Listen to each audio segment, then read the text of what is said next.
M. Restauro da natureza e biodiversidade. Proteger, restaurar e regenerar a natureza. 1. Investir ambiciosamente na conservação da natureza, da biodiversidade e do património geológico, revendo até 2026 a Estratégia Nacional de Conservação da Natureza e Biodiversidade 2030, tendo em conta as metas da Lei do Restauro da Natureza, tomando máximo partido das verbas europeias disponíveis. Para este fim, identificando, sistematizando e calendarizando de forma clara e concreta os recursos financeiros necessários para a sua implementação. Em programas de ação que complementem, nos territórios não classificados, as ações que decorram do quadro de ação prioritária para a Rede Natura 2000. 2. Rever o regime jurídico da conservação da natureza e biodiversidade, Decreto-Lei nº 142/2008, de 24 de julho, como previsto na Estratégia Nacional de Conservação da Natureza e Biodiversidade 2030, de modo a incluir medidas que permitam a colmatação de lacunas regulamentares que assegurem um regime coerente de conservação do património geológico. 3. Concluir, até 2026, todos os planos de gestão das áreas classificadas na Rede Natura 2000 em falta, bem como a revisão dos planos de ordenamento das áreas protegidas, agora denominados Programas Especiais de Áreas Protegidas, assegurando ao Instituto da Conservação da Natureza e das Florestas os recursos necessários para tal, e garantindo a execução destes planos, de forma acompanhada pelas pessoas, organizações da sociedade civil, entidades do Sistema Científico e Tecnológico Nacional e de outras partes interessadas. 4. Reforçar a rede fundamental de conservação da natureza, protegendo legalmente 30% da superfície terrestre e marinha, de forma estrita, pelo menos 10% em terra e 10% no mar, acautelando, simultaneamente, as necessidades de adaptação da biodiversidade às alterações climáticas e garantindo que estes números refletem áreas com estatutos de proteção rigorosos e que assegurem condições para o cumprimento das metas de restauro. Participação ativa da população residente na elaboração do plano de ordenamento do novo Parque Nacional. 7. Restaurar sapais e pradarias de ervas marinhas, mapeando e caracterizando todas as áreas costeiras inativas ou degradadas e financiando projetos de restauro ecológico ativo ou passivo de habitats costeiros.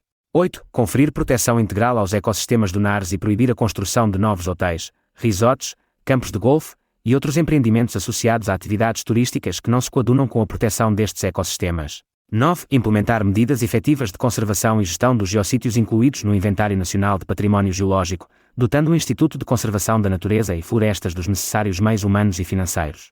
Criando um Estatuto de Proteção do Património Geológico, de forma a evitar a perda de importantes locais cientificamente relevantes e de elevado valor pedagógico através da sua conservação.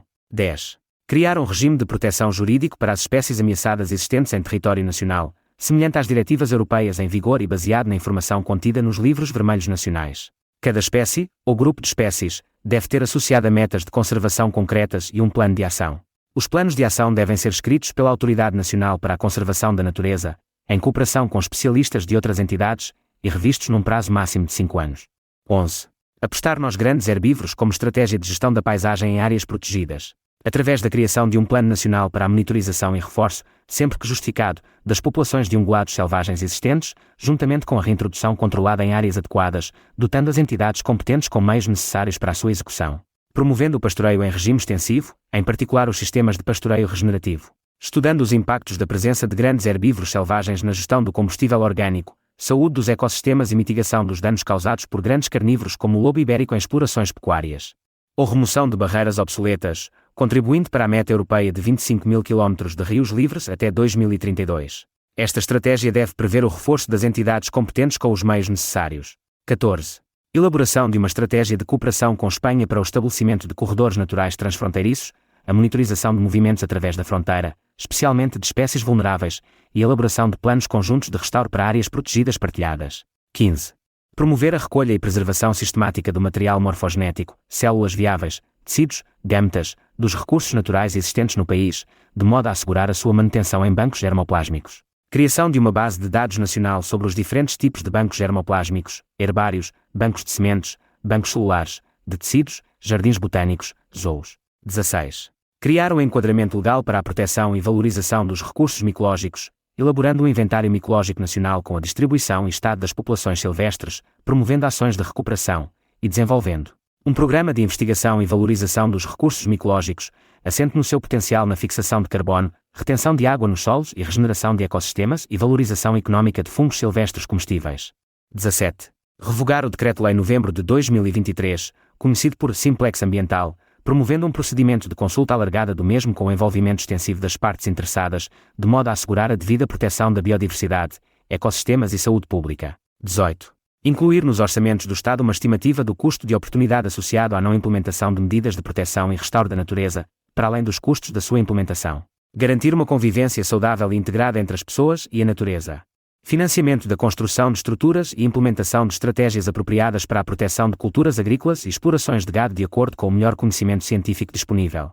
Aposta na formação de produtores de gado e agricultores, em particular pequenos produtores, sobre as estratégias mais eficientes de proteção contra os danos causados por fauna selvagem. Assistência nos processos e nas candidaturas aos apoios existentes. 21. Reforçar a proteção do lobo ibérico em solo nacional e investir na promoção de uma convivência saudável com atividades humanas. Apostar no lobo como estratégia natural de controle da proliferação de mamíferos selvagens e no turismo sustentável baseado na observação do lobo em estado selvagem.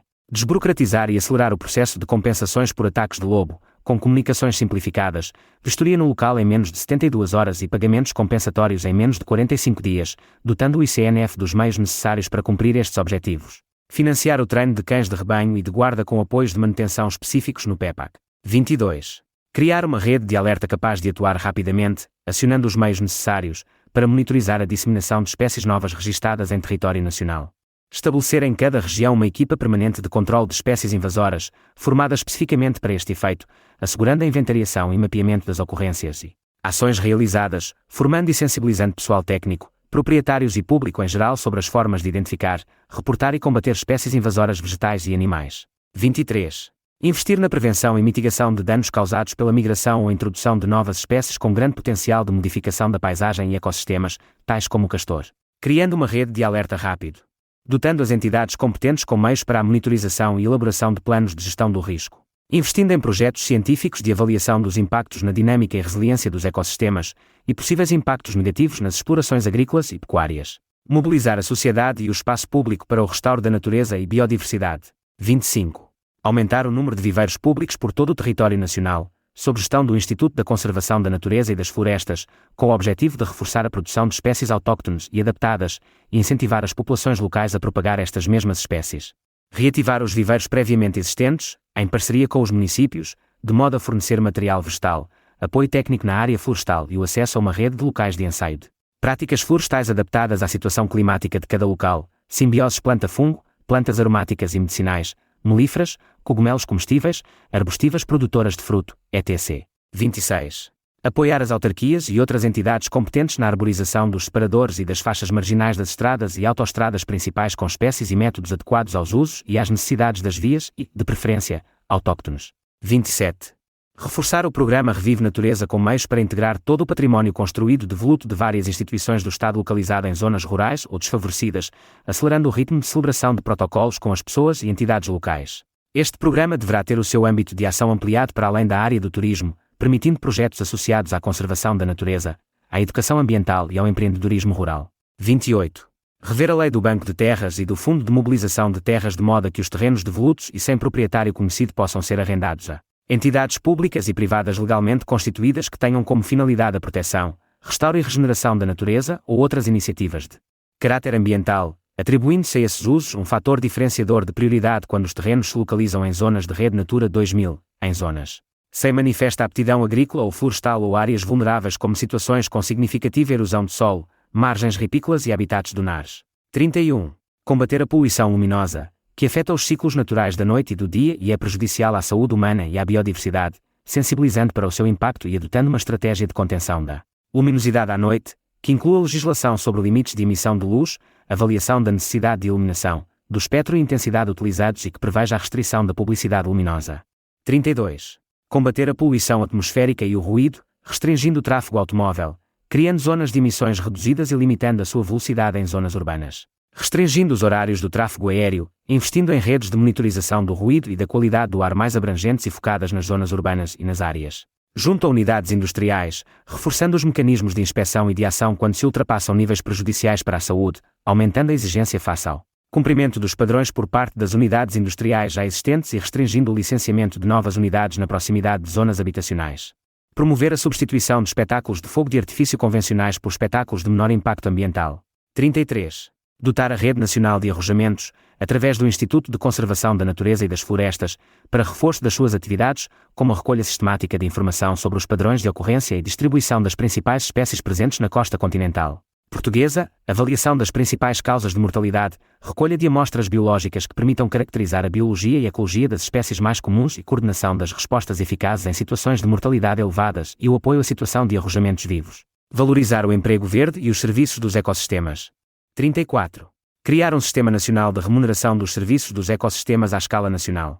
Acelerando o mapeamento e valorização dos serviços dos ecossistemas em todo o território. Criando mecanismos de remuneração com métricas que considerem o contexto local e o tipo de serviço prestado, e com contratos de longa duração. Promovendo a cooperação entre proprietários e gestores de prédios rústicos adjacentes, tirando o melhor partido da experiência obtida através da primeira fase do Programa de Remuneração dos Serviços dos Ecossistemas em Espaços Rurais. Repensar a caça. 37. Rever a Lei Geral da Caça, lançando uma iniciativa de discussão pública abrangente, da qual façam parte as entidades públicas, a sociedade civil, incluindo as organizações não governamentais de ambiente, o sistema científico, as associações do setor e as forças de segurança. 38. Estender a proibição do uso de munições com chumbo em zonas úmidas a todo o território nacional, terminando desta forma com a contaminação progressiva de solos, água, pessoas e animais. 39. Suspender a caça às espécies em declínio populacional e estender o período de suspensão de espécies como a rola brava, revendo-se a lista de espécies atualmente consideradas na caça portuguesa e passando as decisões de inclusão de novas espécies a estar dependentes de fundamentação científica.